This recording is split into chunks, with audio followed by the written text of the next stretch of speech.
Hello everyone, hope आप लोग अच्छे हैं। Welcome to Mamta classes.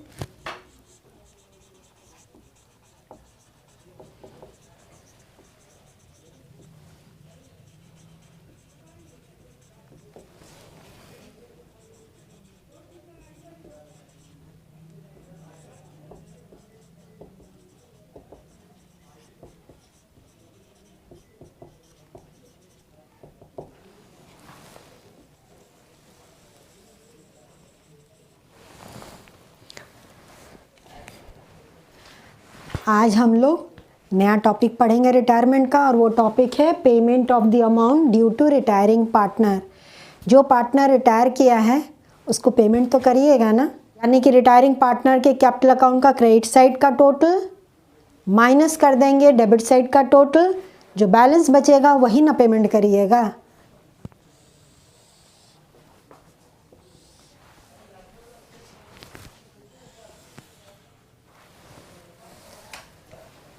जो अमाउंट बाकी है रिटायरिंग पार्टनर का, उसको डील करने का 3 ऑप्शन है। क्या करना है? सबसे पहला सिचुएशन हो सकता है nothing is paid at the time of retirement. मतलब जिस दिन पार्टनर रिटायर किया उस दिन हम उसको कुछ भी पेमेंट नहीं करेंगे।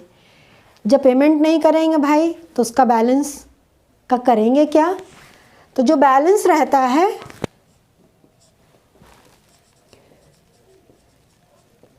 बैलेंस ऑफ कैपिटल अकाउंट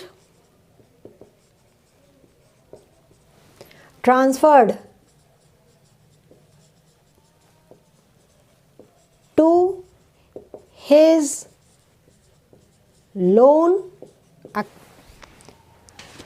जो भी बैलेंस बचा उसको हम उसके लोन अकाउंट में ट्रांसफ़र कर देंगे। यानी कि अब वो मेरे लिए एक क्रेडिटर हो जाएगा जिसको लोन हमको लौटाना है। ये भी ध्यान रखिएगा, अगर क्वेश्चन में कुछ भी नहीं दिया है कि रिटायरिंग पार्टनर को हमने कितना पेमेंट किया, तो यही हम लोग अप्लाई करते हैं सिचुएशन। उसको कुछ भी नहीं पेमेंट करेंगे, जो उसके बैलेंस को लोन अकाउंट में ट्रांसफ़र करके उसका कैपिटल अकाउंट क्लोज कर देंगे। यानी कि कैपिटल अकाउंट कन्वर्ट हो जाएगा रिटायरिंग पार्टनर के लोन अकाउंट में। अंडरस्टूड? दूसरा situation, full amount is paid at the time of retirement।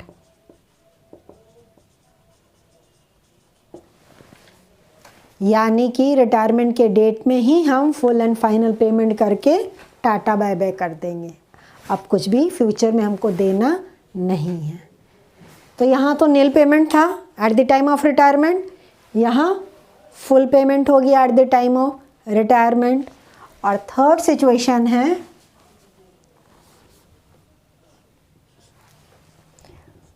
Part amount is paid and part amount transferred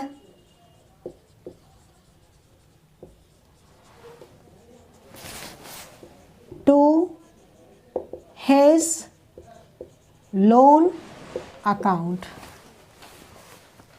यहाँ दोनों का कॉम्बिनेशन, कुछ पेमेंट कर दिए और कुछ जो पेमेंट नहीं किए उसको उसके लोन अकाउंट में ट्रांसफ़र कर देंगे। ये 3 सिचुएशन पॉसिबल है रिटायरमेंट के केस में। अब तीनों का जर्नल एंट्री होना चाहिए। तो इसका क्या जर्नल एंट्री होगा बाबू मेरे? जो पार्टनर रिटायर कर रहा है उसके कैपिटल अकाउंट को क्या करेंगे? क्लोज करने के लिए डेबिट करेंगे। Retiring partners capital account debit to retiring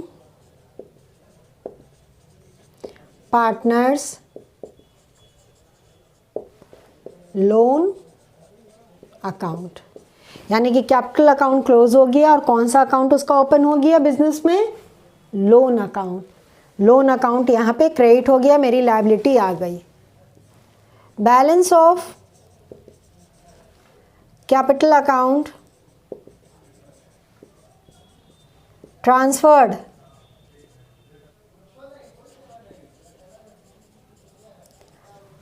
to his loan account. बस लोन अकाउंट में ट्रांसफ़र कर दीजिए, फ्यूचर में लोन का पेमेंट करते रहेंगे अलॉन्ग विद द इंटरेस्ट। अगर लोन है तो उस पर इंटरेस्ट तो देना बनेगा ना, तो वो इंटरेस्ट रिसीव करेगा इन फ्यूचर।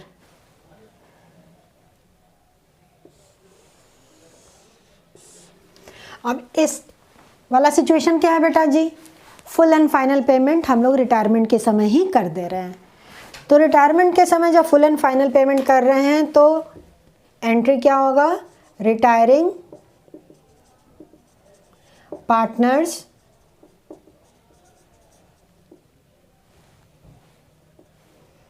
कैपिटल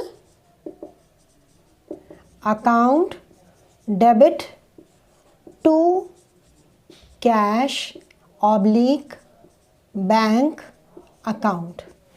चेक से पेमेंट कर रहे हैं तो बैंक, या ध्यान दीजिएगा बैलेंस शीट में अगर कैश वर्ड हुआ है तो कैश यूज़ करेंगे पेमेंट करने के लिए, और अगर बैलेंस शीट में बैंक एसेट साइड शो हो रहा है तो हम बैंक वर्ड यूज़ करेंगे, और दोनों यूज़ हो रहा है तो आपकी मर्ज़ी।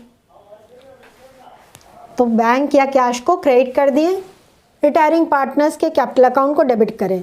सिचुएशन कोई भी हो, तीनों ही सिचुएशन में रिटायरिंग पार्टनर्स के कैपिटल अकाउंट को डेबिट कर देंगे, क्योंकि रिटायरिंग पार्टनर्स का कैपिटल नॉर्मली रिटायरमेंट के केस में क्रेडिट बैलेंस होता है। मतलब क्रेडिट साइड का टोटल बड़ा होता है कैपिटल अकाउंट में और डेबिट साइड का टोटल छोटा होता है।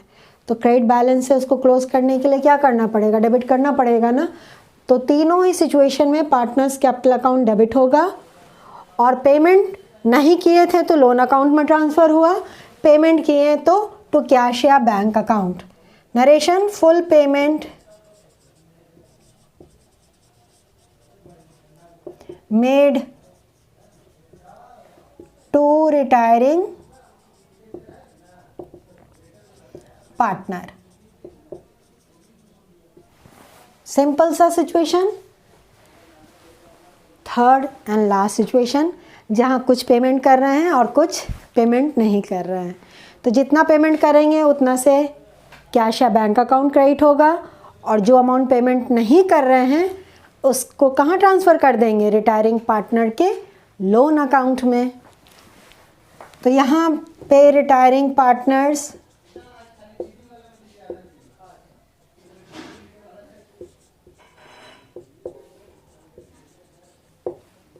Capital account debit to cash oblique bank account and to retiring partners loan account. जितना पेमेंट किए हैं उतना कैश और बैंक अकाउंट में क्रेडिट हो जाएगा, और जो बैलेंस अमाउंट बच गया उसको हम ट्रांसफ़र कर देंगे उसी पार्टनर के लोन अकाउंट में। Part amount paid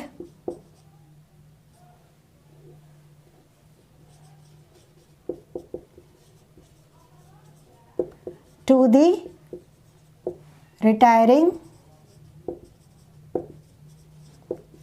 partner.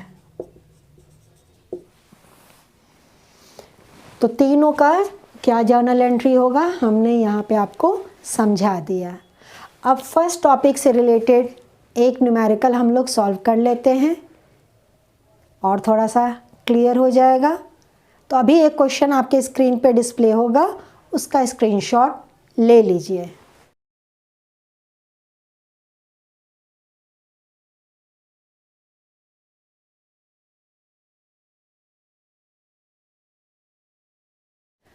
Let's start with the question. Following is the balance sheet of A, B and C. They shared profits in the ratio of 2:2:1. Sundry creditors, general reserve, partners loan accounts. B और C का loan है, partners दोनों loan दिए हैं business को, तीनों partners का capital account. Asset side cash at bank, debtors less provision for doubtful dates, stock, land and building, advertisement suspense account and profit and loss account.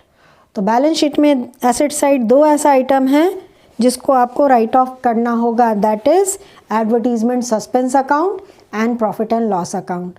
Liability side reserve है, उसको भी partners के बीच में distribute करके close कर देंगे अगर question में कुछ नहीं बोला है तो।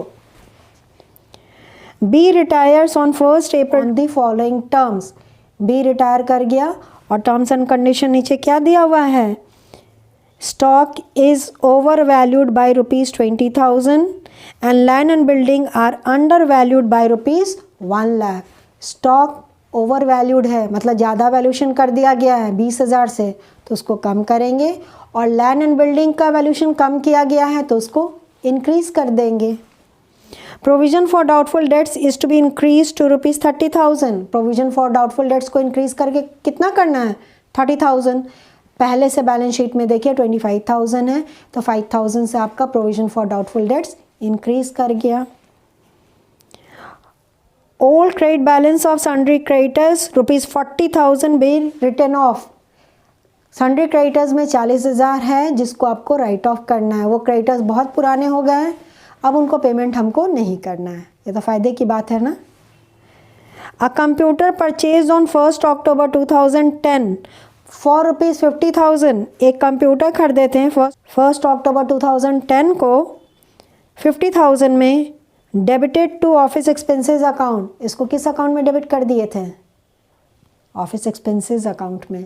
होना तो चाहिए था कंप्यूटर या ऑफिस इक्विपमेंट अकाउंट में डेबिट, लेकिन by mistake it has been debited to office expenses account.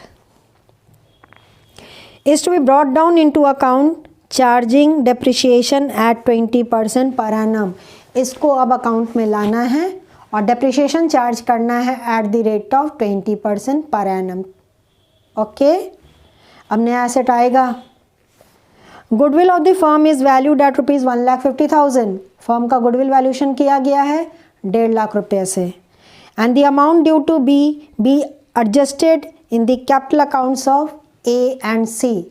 और जो B का गुडविल में शेयर है उसको किसके अकाउंट से एडजस्ट करेंगे, ऑब्वियस है कंटिन्यूइंग पार्टनर्स के कैपिटल अकाउंट से एडजस्ट होगा, that is A and C। Prepare evaluation account, capital accounts and the new balance sheet. आपको तीनों चीज़ बनाना है। कहीं बोला है कि रिटायरिंग पार्टनर को पेमेंट किया गया है, इट शोज़ कि रिटायरिंग पार्टनर को कुछ भी नहीं पेमेंट किए हैं। तो सबसे पहले यहाँ हम लोग रिवैल्यूएशन अकाउंट बना लेंगे और फिर partners capital account and then balance sheet. तो we will start with the revaluation accounts. Let's begin. पहला एडजस्टमेंट के अनुसार स्टॉक ओवर वैल्यूड है तो कम करना पड़ेगा 20,000 से to stock account,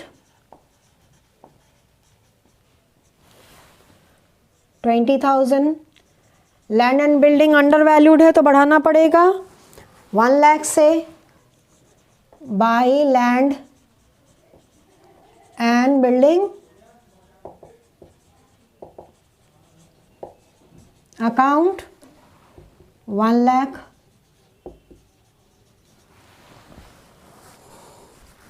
provision for doubtful debts increase करना है to provision for doubtful debts account 30,000 करना है, पहले से 25,000 ऑलरेडी है तो 5,000 से इंक्रीज कर दिए।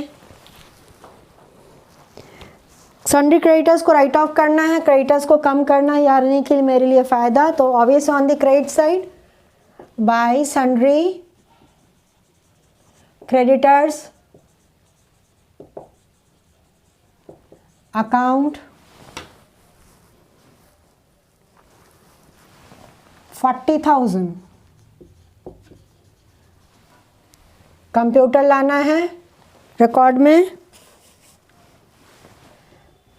बाई ऑफिस इक्विपमेंट,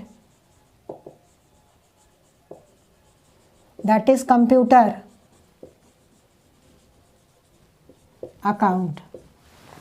अब कंप्यूटर में कितना जाएगा बेटा जी? चलिए वर्किंग कर लेते हैं।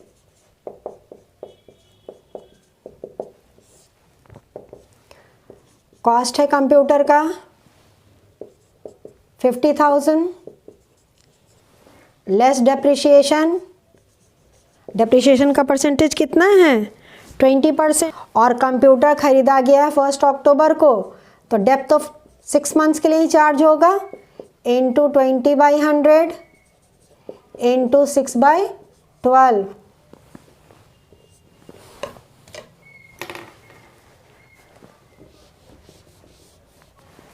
इस फिगर को थोड़ा सा इधर ले आ रहे हैं।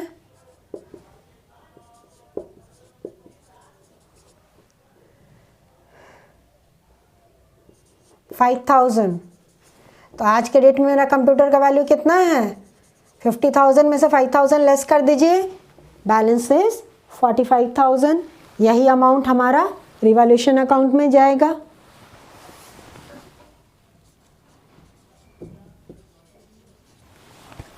अब तो रिवॉल्यूशन अकाउंट से रिलेटेड कोई एडजस्टमेंट नहीं है। ऑब्वियस है क्रेडिट साइड का अमाउंट बड़ा है in comparison to amount of the debit side, तो there is profit on revaluation. तो debit side to profit transferred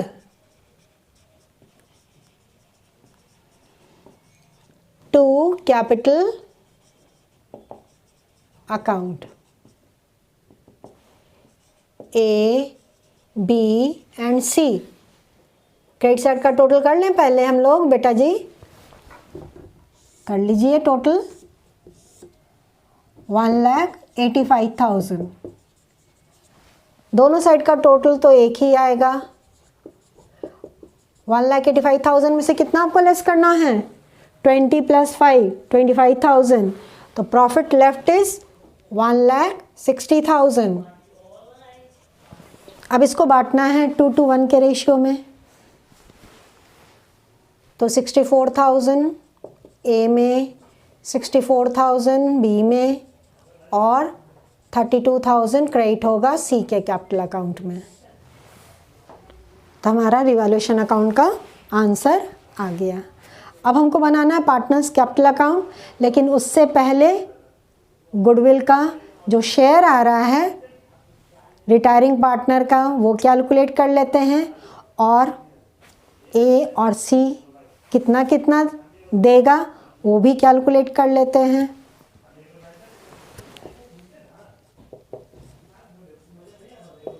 बीज शेयर इन गुडविल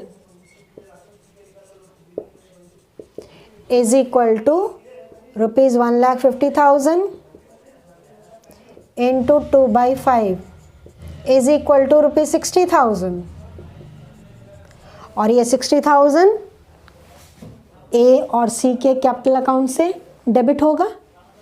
किस रेशियो में? ऑब्वियस है गेनिंग रेशियो में। अब देखिए यहाँ तो नया रेशियो दिया नहीं है, तो जो ओल्ड रेशियो है वही न्यू रेशियो भी होगा प्लस गेनिंग रेशियो भी होगा, यानी कि A/C is equal to 2:1। A will give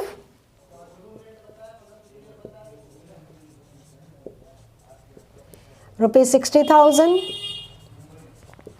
into 2/3 ₹40,000, और C will give 60,000 into 1/3 20,000. Gaining ratio of A/C is equal to 2:1। चलिए ये भी हमने लिख दिया आपके लिए। बस सिंपल हो गया। अब हम लोग पार्टनर्स कैपिटल अकाउंट शुरू करें। इरेज कर दे रहे हैं क्योंकि थोड़ा सा हमको स्पेस ज़्यादा चाहिए। आप लोग फटाफट इसका स्क्रीनशॉट ले लीजिए।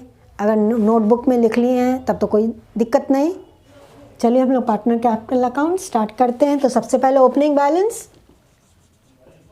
Bye balance BD 5 lakh, 3 lakh और 1.5 lakh.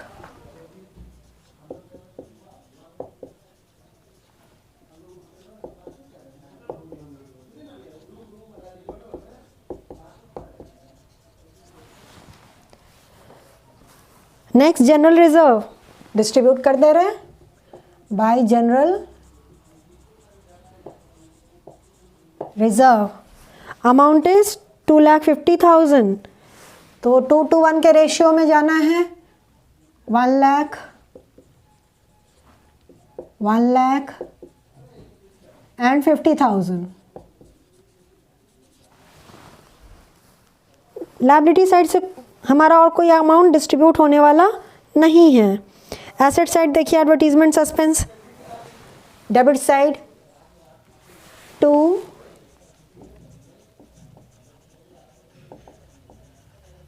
Advertisement suspense account. Amount is 60,000, 24,000, 24,000 and 12,000 to profit and loss account। 15,000 को डिस्ट्रीब्यूट करना है 2:1 के रेशियो में।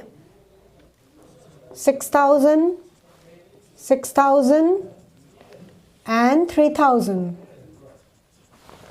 रिवैल्यूएशन से प्रॉफिट हुआ था by revaluation account.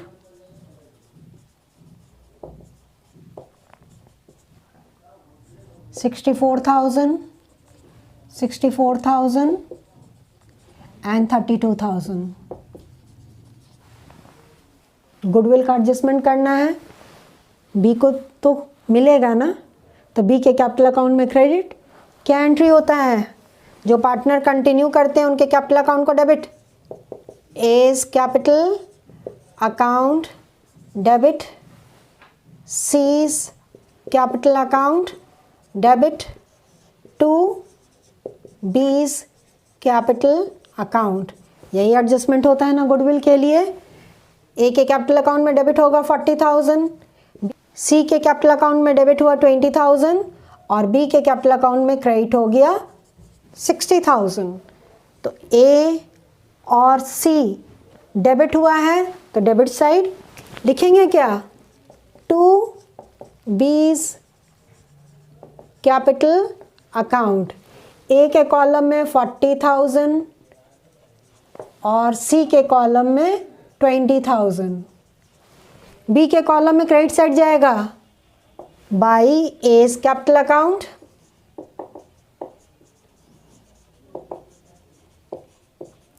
And by C's capital account. इन दोनों का कैपिटल अकाउंट यहाँ पे क्रेडिट साइड चला गया। 40,000 और 20,000। कोई डाउट बेटा जी? डाउट होगा तो पूछ लीजिएगा। अब सारा हमारा पोस्टिंग ओवर। क्रेडिट साइड का टोटल कर लें। चलिए फटाफट करिए क्रेडिट साइड का टोटल।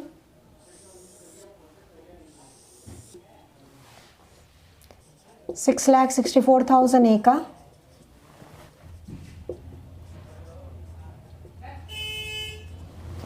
$5,24,000 बी का टोटल और सी का टोटल 2,30,000। ए और सी का तो बैलेंस सीडी होगा, लेकिन सबसे पहले हम लोग बी को कुछ पेमेंट नहीं कर रहे हैं तो पूरा बैलेंस कहाँ ट्रांसफ़र करेंगे? टू बीज लोन अकाउंट। बी का टोटल है 5,24,000।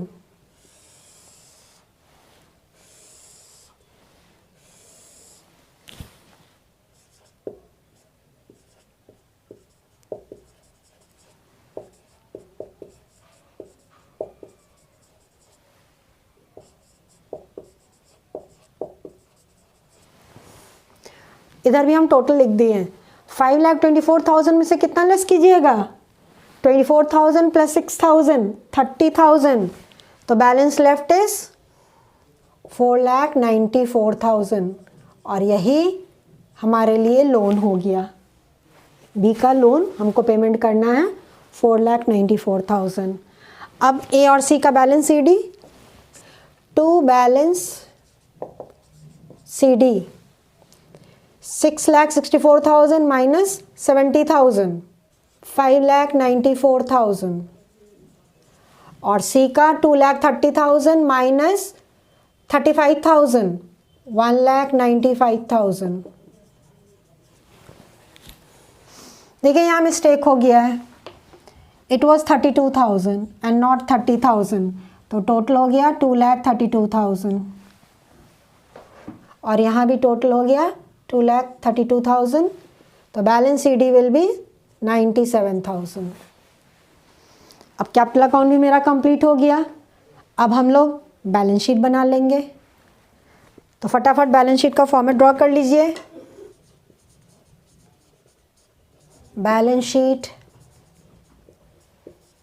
as at 1st April 2011, date of retirement is 1st April 2011 और इसी डेट को हम लोग न्यू बैलेंस शीट बना रहे हैं of the newly constituted firm.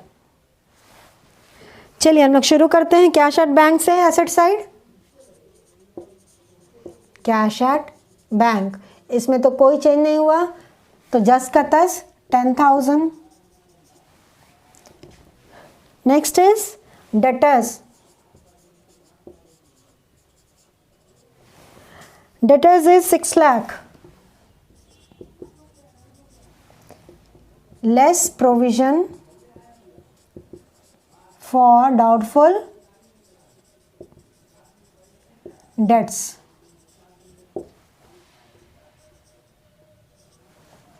कितना हो गया था हमारा प्रोविजन? 30,000, तो 6 लाख में से 30,000 लेस कर दीजिए, 5,70,000। Next item is stock. Stock को कम करना था, कम किए थे हम लोग रिवॉल्यूशन अकाउंट में, तो 3,40,000 minus 20,000, 3,20,000।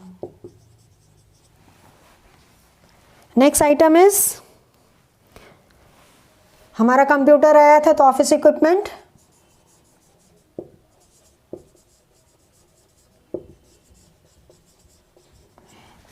it was 45,000. Then land and building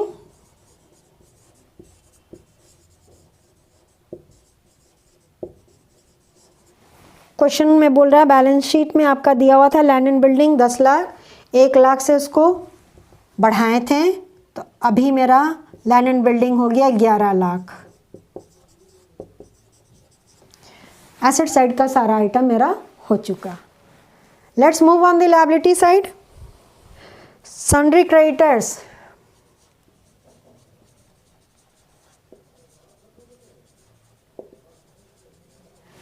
आपका सन्ड्री क्रेडिटर्स 5 लाख था, जिसमें से 40,000 हमको पेमेंट नहीं करना है, तो 4,60,000 लेस कर दीजिए 5 लाख में से 40,000। जनरल रिजर्व तो डिस्ट्रीब्यूट हो गया, लीजिए आपके लिए लिख देते हैं 5 लाख माइनस 40,000, ताकि आपको कोई डाउट ना रहे। अगला दिया है पार्टनर्स लोन। पार्टनर्स लोन में से तो बी अब पार्टनर रहा नहीं, तो सिर्फ सी ही तो पार्टनर रहा, बी तो मेरा अब क्रेडिटर हो गया क्योंकि he has left the firm. तो बी का जो लोन है वो लिख देते हैं, बीज लोन अकाउंट। बैलेंस शीट में देखिए पहले से लोन दिया है बी, 1,80,000 पहले का है और अभी कितना हो गया उसका लोन 4,94,000, तो दोनों को ऐड करके हमारा loan amount is 6,74,000। C's loan जस का तस रह गया he is the partner, and the loan of C was 1,20,000. Partners capital accounts A and C. A का कैपिटल ये वाला, C का कैपिटल ये वाला. 5,94,000, 1,97,000. दोनों को ऐड करके बाहर 7,91,000.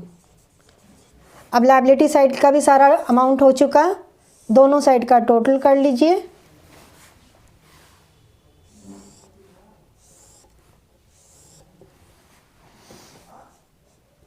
$20,45,000.